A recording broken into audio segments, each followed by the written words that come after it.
Magandang hapon ulit mga ka-idol. Ito, binabaan natin yung saranggola.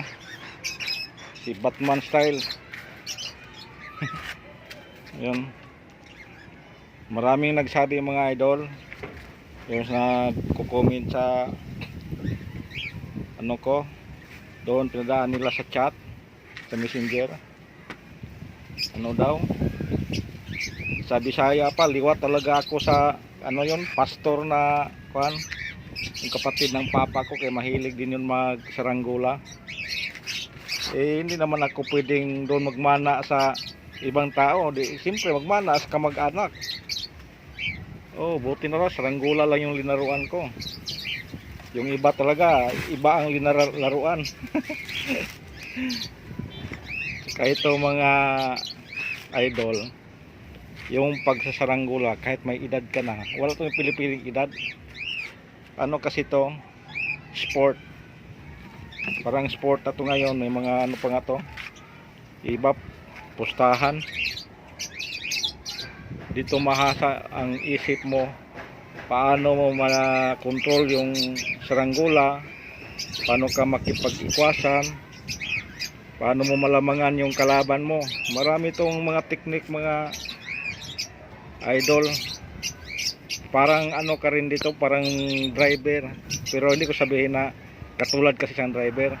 Parang driver din ang ano mo, yung diskarte. Liliko ka, babawi ka, ihinto mo. Yun mga idol. Saka pang exercise din to sa katawan mo, sa utak, na hindi maging weak na yung utak mo. Kasi kung mahina yung utak mo nito, hindi ka marunong dumiskarte nito. Ito mga idol. Sa YouTube ko lang kasi ito minsan ina-upload. Minsan dito sa Facebook page ko, nag-upload din ako ng mga saranggola. Para mayroon akong pang-upload, pang-content. Ito mga idol. Wala akong ibang hiningi sa inyo mga idol, na sana tulungan ninyo ako. Hindi ako nanghingi ng tulong ng pira, kundi pag ano lang, pagpindot lang sa like, tapos i-share ninyo lang. Kahit anong i-title ninyo sa share, o kaya hindi nyo lang lagyan ng title, basta importante ma-share siya para ang ibang makakita, madagdag ang views dito sa natin, sa content natin. Kasi views ang ano ngayon, labanan. Kaya nagpapasalamat din ako sa ibang mga idol, mga kaibigan ko, na nag-share sila sa mga in-upload kong video sa Facebook page, sa YouTube channel. Masalamat din ko sa kanila mga idol, nga kahit hindi kami tunay na kadugo, ay sinusuportahan nila ako. Kaya alam naman natin na yung mga tunay natin na ibang mga kaibigan o mga kadugo, ayaw nilang mag-share, mag-like lang sila. Like lang, di nga nila pinapanood kung anong ginagawa. Ang like lang nakalagay doon, walang kuan, walang views, wala pa rin, walang silbi.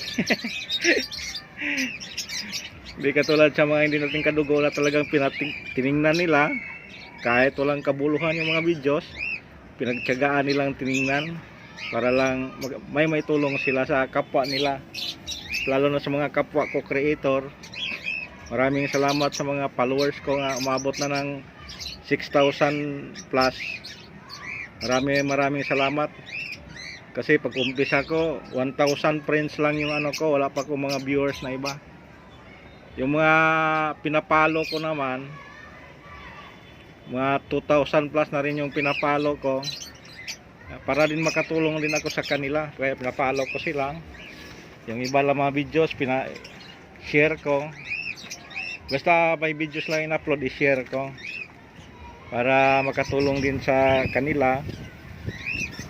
Sana ganyan din sana sa atin na may makakita.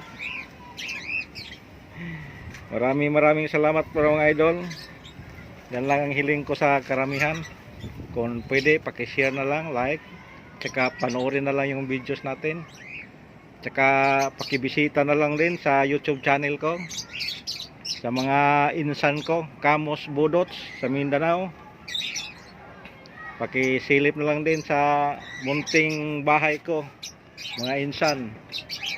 Para man lang makaangat tayo, mga insan. Sige mga followers, mga viewers, friends. Maraming salamat. Mas lalo na sa founder natin si Mamita. Maraming salamat po.